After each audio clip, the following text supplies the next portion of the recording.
গতকাল এসআইআর মামলার শুনানিতে পশ্চিমবঙ্গের আইন শৃঙ্খলা নিয়ে উদ্বেগ প্রকাশ করেন সুপ্রিম কোর্টের প্রধান বিচারপতি।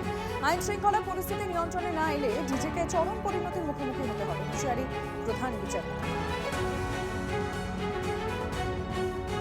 ডিজির ভূমিকা নিয়ে উনি উদ্বেগ প্রকাশ করেছেন এবং আমার মনে হয় উদ্বেগ প্রকাশ যেটা করেছে সেটা গোটা বাংলার মানুষ নয়, ভারতবর্ষের মানুষ উদ্বেগ প্রকাশ করছে।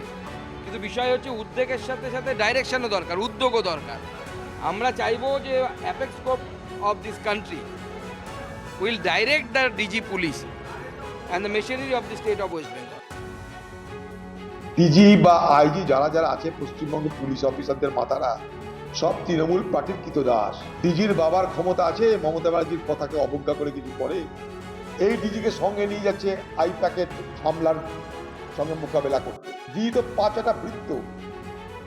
পুলিশ মন্ত্রীটাকে মমতা ব্যানার্জি, পুলিশ মন্ত্রীর নির্দেশ ডিজি অবজ্ঞা করে কাজ করবে এই বাংলা কি সেটা সম্ভব? মহামান্য আদালতের এই নির্দেশ আমাদেরকে অত্যন্ত উৎসাহিত করছে। কমসে কম আইনের শাসন যে নেই বাংলায় সেটা তারা অনুধাবন করতে পারছে।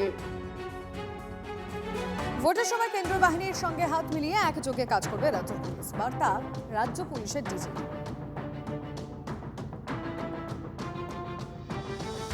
বাহিনীর এটা আছে কি আমাদেরকে খুব কোনো না তো ভয় কিছু নেই, ভালোভাবে মন লাগিয়ে কাজ করতে হবে, ভালোভাবে ইলেকশন যেন করাতে পারি আমরা সেটা দেখতে হবে, আমরা ভালোভাবে করাবো।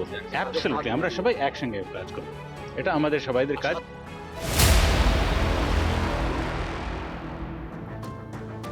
সুপ্রিম কোর্টের নির্দেশে আজ কলকাতা হাইকোর্টের প্রধান বিচারপতির সঙ্গে বৈঠকে রাজ্য ও নির্বাচন কমিশন। বৈঠকে থাকবেন রাজ্যের মুখ্য সচিব, রাজ্য পুলিশের ডিজি।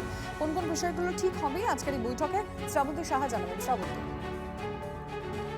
দেখো, মূলত জুডিশিয়াল অফিসার তাদের নিয়োগ করার নির্দেশ দেওয়া হয়েছিল গতকাল শীর্ষ আদালত থেকে। সেই বিষয়ে আজকে সিদ্ধান্ত হবে, যেরকমটা সূত্র মারফত আমরা জানতে পাচ্ছি যে ইতিমধ্যেই সেখানে মুখ্য সচিব তিনি পৌঁছে গেছেন, প্রধান বিচারপতি রয়েছেন, তার অন্য একটি বৈঠক রয়েছে। ফলে বেলা 12টার পরে 2টো নাগাদ এই বৈঠক শুরু হবার কথা রয়েছে।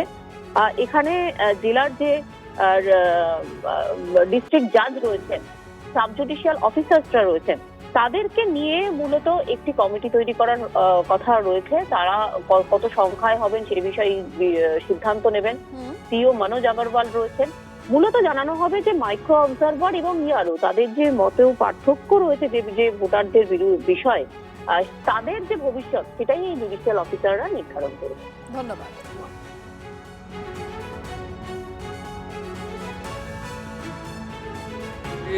জুডিশিয়ারির সরাসরি হস্তক্ষেপে হাইকোর্টের অবসরপ্রাপ্ত বিচারপতি থেকে ডিস্ট্রিক্ট জাজ তাদের সবার উপস্থিতিতে যখন ডিলিশনগুলো হবে, যারা 13টা ইলেকশন কমিশনের ডকুমেন্ট জমা দিতে পারেননি বা পারবেন না, বাঁচাবেটাকে আমি স্বাগত জানাই। এর আউটকাম খুব ভালো হবে এবং 28 তারিখে ফাইনাল ভোটার লিস্ট বেরিয়ে যাচ্ছে একদম। আর বাকিটা সাপ্লিমেন্টারি ভোটার লিস্ট কতদিন পর্যন্ত বেরোনো যায়, নমিনেশন ফাইলের উইথড্রর শেষ দিন পর্যন্ত। দুপক্ষ হয়ে গেছে, ইলেকশন কমিশন ভার্সেস রাজ্য সরকার। এই দুপক্ষের মাঝখানে রেফারির ভূমিকা নেবেন জাজেরা, এবং তারা কিসের ভিত্তিতে বলবেন? ডকুমেন্টের ভিত্তিতে। সদ্য বার্থ সার্টিফিকেট, সদ্য ডোমিসাইল সার্টিফিকেট, 18টা বাচ্চা, 20টা বউ, 26 দিন অন্তর অন্তর বাচ্চা জন্মেছে, এগুলো তো কোনোটাই গ্রাহ্য অন্তত বিচারকরা করবেন না, এবং তাদেরকে এগুলো সব ডকুমেন্টেশন সার্টিফাই করতে হবে। তাদেরও সুপ্রিম কোর্টের কাছে দায়বদ্ধতা থাকবে। সুপ্রিম কোর্ট জুডিশিয়ারিকে বলল দায়িত্ব নিতে। ভাবা যায় এক্সিকিউটিভ ফেল করলো বলে জুডিশিয়ারিকে দায়িত্ব নিতে হলো? একটা রাজ্যের সরকার কোনো মান সম্মান থাকে? এবং আমি জানি না জুডিশিয়ারির একটা সাধারণ কাজের মধ্যে পড়ে না, কিন্তু তাদের হাতে ছেড়ে দেওয়ার মধ্য দিয়ে রাজ্য সরকারের অপদার্থতার জন্য রাজ্যের মানুষের ভোটের অধিকারটা কিভাবে বিলম্বিত হবে এবং বিলম্বিত হবে এটা স্পষ্ট হয়ে যাচ্ছে। এটা ভয়ঙ্কর। এই রাজ্য সরকার এসআর করতে দেবো না ধমকি দেওয়া হলো, রক্তগঙ্গা বইয়ে দেওয়ার ধমকি দিল, তারপরে সব মেনে নিল। মেনে নেওয়ার পর আবার টিকরমবাজি করতে আরম্ভ করলো। এখানকার পশ্চিমবঙ্গ সরকার তারা তাদের অফিসারদের মাধ্যমে কি করছে তারও তদন্ত হওয়া দরকার।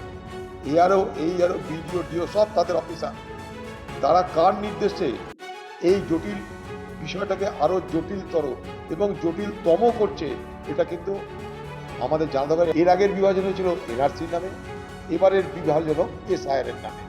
সেখানে দেখাবে উকিলের ড্রেস পরে দিদি রক্ষা করছে।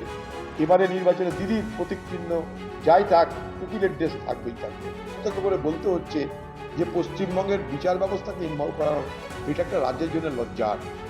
তো পশ্চিমবঙ্গের বিচার ব্যবস্থার মাধ্যমে কি হবে না হবে সেটাও কিন্তু আমরা দেখবো আগামী দিনে। ভারতবর্ষের ইলেকটোরাল রিফর্মসের আজকে ইতিহাস তৈরি হলো।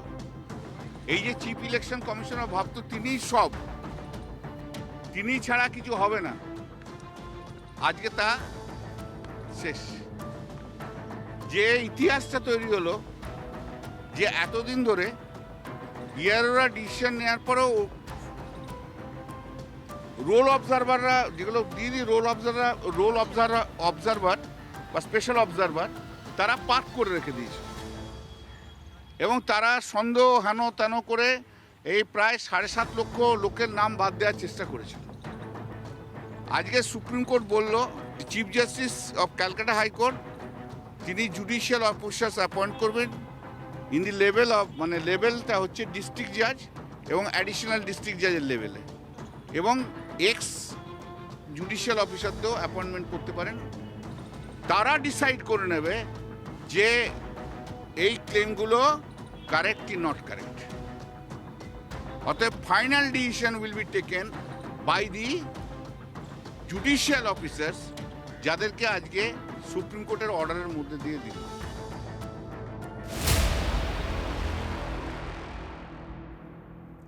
এসআইআর প্রক্রিয়ায় তথ্য যাচাইয়ের আজ শেষ দিন। কমিশন সূত্রে খবর, যাচাইয়ের জন্য ডিইওদের কাছে রয়েছে 4,66,323 জনের নথি। পুনর্বিবেচনা বাকি রয়েছে 30 লক্ষের বেশি। 25 লক্ষ ভোটারের সম্পর্কে সিদ্ধান্ত নেননি ইআরওরা। গতকাল ডিইওদের সঙ্গে বৈঠক করেন রাজ্যের মুখ্য নির্বাচনী আধিকারিক। বৈঠকে প্রায় সব ডিইওরাই জানিয়েছেন স্ক্রুটিনিতে আরও 4-5 দিন সময় লাগবে। এই পরিস্থিতিতে আজকের মধ্যে যাচাইয়ের কাজ শেষ করা বড় চ্যালেঞ্জ কমিশনের কাছে।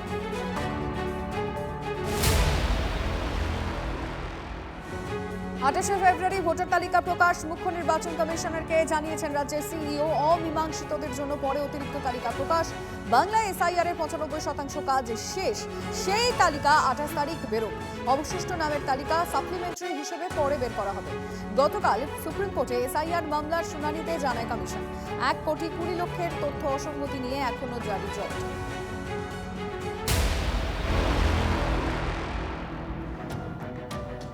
28 ফেব্রুয়ারি চূড়ান্ত ভোটার তালিকায় কি বাদ পড়বে বহু মতুয়ার নাম? কেন এই সম্ভাবনা দেখা যাচ্ছে? জ্যোতির্ময় কর্মকার আমাদের প্রতিনিধি থেকে জানবো। জ্যোতির্ময়, দেখো, বারবার ধরেই মতুয়াদের তরফ থেকে অভিযোগ উঠছিল যে এসআইআর প্রক্রিয়ায় তাদের নাম বাদ যাচ্ছে। তার কারণ মতুয়াদের একটা বড় অংশ তাদের নাগরিকত্ব নেই। তারা অনেকেই সিএএতে অ্যাপ্লিকেশন করেছেন, যা এখনো পর্যন্ত বিচারাধীন। স্বাভাবিকভাবেই নাগরিকত্ব না থাকলে ভোটদানের অধিকার থাকার কথা নয়। এসআইআর প্রক্রিয়া তাদের নাম বাদ করেছে। আর এই পুরো বিষয়টি নিয়ে রাজনৈতিক জল্পনা শুধু নয়, চাপানুতর তৈরি হয়েছিল। বিজেপির ওপরে চাপ ক্রমশ বাড়ছিল। কেন্দ্রীয় স্বরাষ্ট্র মন্ত্রক গতকাল তারা একটি গেজেট নোটিফিকেশন বের করেছে এবং এই গেজেট নোটিফিকেশন অনুযায়ী পশ্চিমবঙ্গে একটি কমিটি ফর্ম করার সিদ্ধান্তের কথা তারা জানিয়েছে। 2024 সালের 11ই মার্চ সিএ এর রুল ফ্রেম হয়েছে, অর্থাৎ নাগরিকত্ব কিভাবে দেওয়া হবে তার বিধি, রীতিনীতি সমস্ত কিছু ঠিক হয়েছে। কিন্তু তার ইমপ্লিমেন্টেশনের জন্য একটি কমিটি রাজ্যভিত্তিক দরকার, যে কমিটি পশ্চিমবঙ্গের ক্ষেত্রে ছিল না।